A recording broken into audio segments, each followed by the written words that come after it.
इस पूर्ण भूमि को प्रणाम करता हूँ जहाँ श्री सतसंगी महाराज ने तपस्या किया था और उनके लिए जो उनका खो बना हुआ वहाँ पर है। ये का अवतार ही हुआ था, अवतार ही कहिए। पाली गांव में उनका अवतार हुआ था और उनके विषय में मैं बहुत ज्यादा तो नहीं जानता, लेकिन बहुत धनी परिवार के थे। उनके पिताजी जमींदार थे, स्टेट थे और वहाँ कुछ यादव रहते थे जो उनके नौकर थे।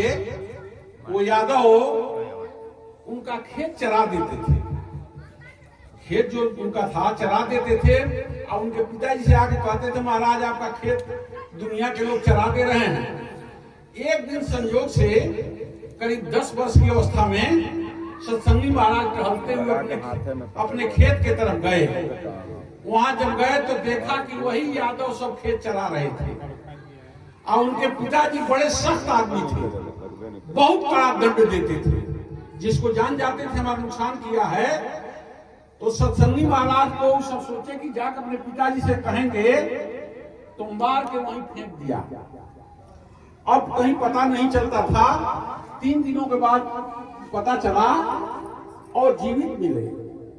3 दिनों के बाद भी बहुत भूखे थे सब, लेकिन महाराज जाको राखे साहिया मार सके ना कोई, बाल न बाका कर सके जो जग बहरी हो।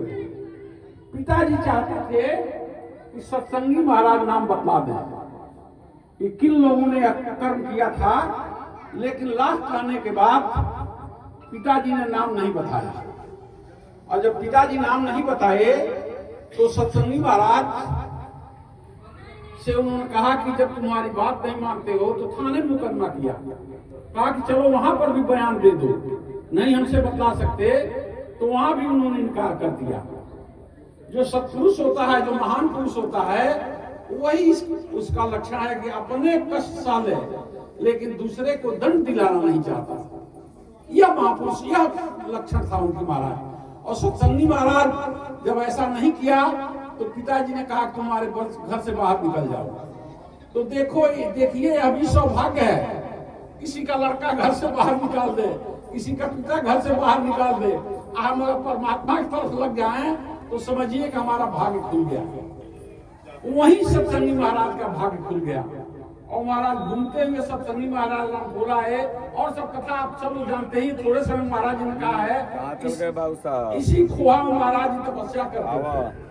हमारे बगल में हमारे मकान में उनके पटदारी के लोग रहते हैं सत्संगी महाराज के, वहाँ मंदिर वगैरह है और उनको भी उनके विषय में ज्यादा नहीं जानते थे। लेकिन अब जब हमारे स्वामी अरणाजी महाराज जी ने पुस्तक लिखी, उस पुस्तक के वजह से सचमुच समझिए तो सच्चे गुरु थे।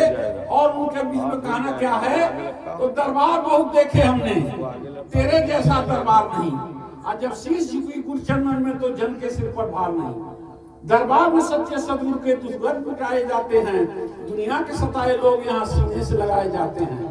यह महफिल है मस्तानों की, हर शख्स वहाँ है दीवाना, घर भर के जामीदार के यहाँ सबको पिलाए जाते हैं। जग वालों क्यों डरते हो इस दर पर शीश झुकाने को, नादानों यह डर है जहाँ शीश कटाए जाते हैं।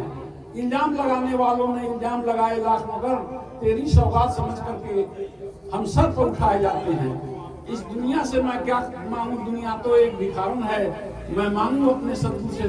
तो महाराज सत्संगी महाराज के विषय में क्या बताया जाए, जिन्होंने परमानंद जी जैसा शिष्य उत्पन्न किया, जिनके शिष्य यह सत्संग झारकुंडी महाराज, भगवानंद महाराज और पूज्य स्वामी अरणाजी महाराज जैसे शिष्य, जिनकी उन्हीं की कृपा से समझिए तो वही जो गाते हैं सत्संग चलायो धर्म मिटायो रूप लखायो करतारी, यह शिष्य तेरो करती और में को रोपणधारी।